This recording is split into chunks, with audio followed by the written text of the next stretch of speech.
آج ایسی کچھ جماعتیں ہیں کہ جو کسی زمانے میں پہلے مساجدوں پر قبضہ کرتی تھی.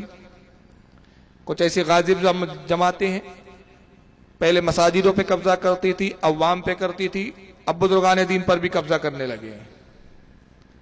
تو آپ کہیں گے کہ بزرگان دین پر کوئی قبضہ کیسے کر سکتا ہے؟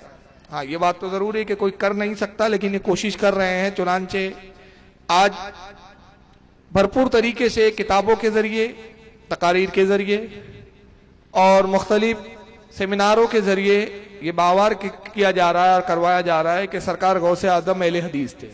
معاذ اللہ. ان کے اہل حدیث سے مراد یہ نہیں ہوتی کہ جو ہم مراد لیتے ہیں کہ محدثین کی جماعت.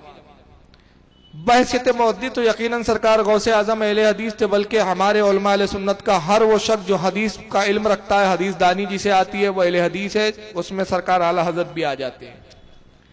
لیکن آج اہل حدیث کا مطلب یہ نہیں ہے کہ حدیث کا جاننے والا, بلکہ آج اہل حدیث کا مطلب یہ ہے کہ کسی امام کو نہ ماننے والا. بے شک.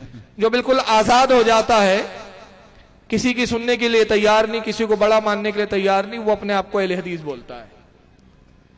یہ الگ بات ہے کہ وہ راستے میں پنچر کی دکان پہ بیٹھا ہو اور پنچر بنا رہا ہو, یا پان کے ٹھیلے پہ پان لگا رہا ہو, یا کرانے کی دکان پر پوڑیاں باندھ رہا ہو, اور متن عربی کے ساتھ سند کے ساتھ ایک حدیث بھی پڑھنا نہ آتی ہو, لیکن اس کا نام ضرور اہل حدیث ہوتا ہے.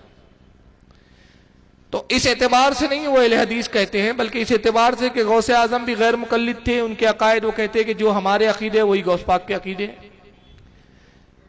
لیکن میں نے جب اس پر تحقیقانہ طور پر جستجو کی اور سرکار غوث اعظم کی جتنی کتابیں میرے پاس موجود ہے, جتنی اب تک چھپی اور جو اس میں سے موجود ہے, اس کا جہاں تک میں نے مطالعہ کیا, ایک عقیدہ بھی غوث اعظم کا ایسا نہیں جو غیر مقلدین کے عقیدے سے میچ کھاتا ہو. بے شک. ان کے عقائد وہی ہے جو اہل سنت والجماعت کے عقائد ہے, جو نبی پاک کے عقائد ہے, جو رسول اللہ اور صحابہ کے عقائد ہے. اور سرکار غوث اعظم نے رسول سے, صحابہ سے جو عقیدہ لیا, اسی عقیدے پر ہم قائم ہیں. بے شک. یہی وجہ ہے کہ سرکار غوث اعظم کو ہم اپنا آقا اور مولا بھی جانتے ہیں.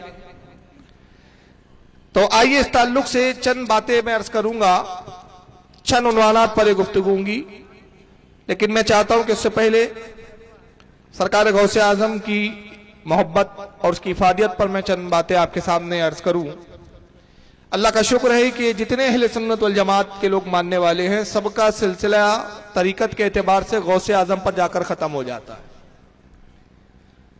اور ہم کسی سے بھی مرید ہو, کوئی بھی ہمارا پیر ہو, جب بھی ہم اپنے پیر کے ہاتھ میں ہاتھ دیا ہم نے جب یا دیتے ہیں, تو ہمارا پیر یہ نہیں کہتا کہ یہ ہاتھ میں نے اپنے مرید کا اپنے ہاتھ میں لیا, بلکہ یہ کہتا ہے کہ میں نے اس شخص کا ہاتھ اپنے ہاتھ کے ذریعے غوث اعظم کے ہاتھ میں دیا. ہم سب کے ہاتھ غوث اعظم کے ہاتھ میں. اس سے مراد یہ نہیں ہے کہ باظاہر ہاتھ میں, مطلب یہ کہ ہم غوث اعظم کی غلامی میں, سرکار غوث اعظم کی غلامی پہ ہمیں فخر ہے.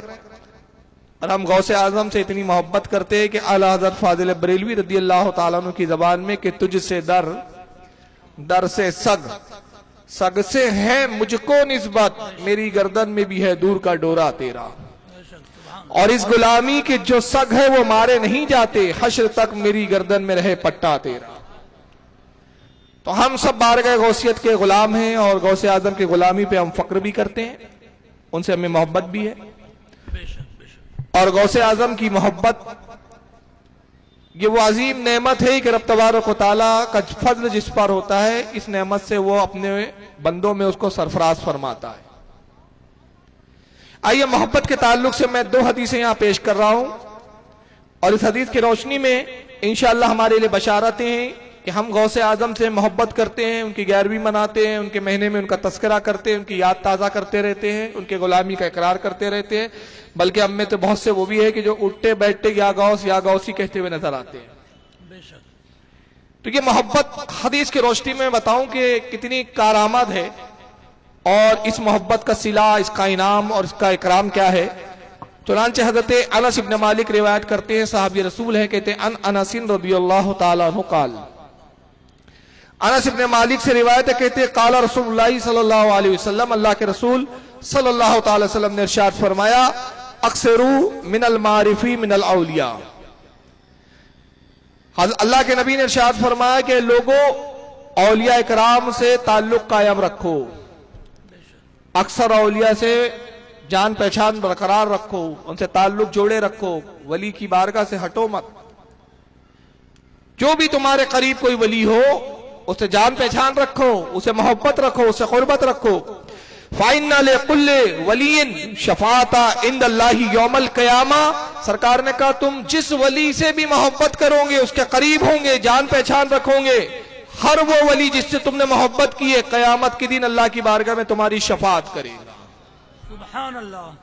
تو غوث اعظم سے ہم محبت کرتے ہیں، سرکار غریب نواز سے بھی محبت کرتے ہیں، سرکار مخدوم اشرف جہانگیر سمنانی سے بھی محبت کرتے ہیں، حضور سیدی اعلی حضرت سے بھی محبت، یہاں سے وہاں تک ہر ولی سے، مخدوم ماہیمی سے محبت کرتے ہیں، حضرت بہاؤالدین شاہ علیہ رحمت و رضوان سے محبت کرتے ہیں۔ جس ولی سے بھی آپ محبت کرتے ہیں، ایک ولی کی محبت بھی اگر کامیاب ہو گئی آپ کی، وہی ولی قیامت کے دن آپ کی شفاعت کرے گا۔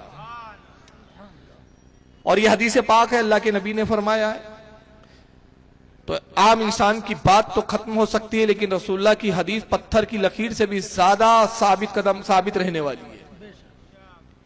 اس حدیث کو امام دیلمی رحمت اللہ تعالی علیہ نے مسند الفردوس میں نقل کیا ہے، اس کی جلد نمبر 1 ہے، صفحہ 81 ہے، اور حدیث نمبر 251 ہے۔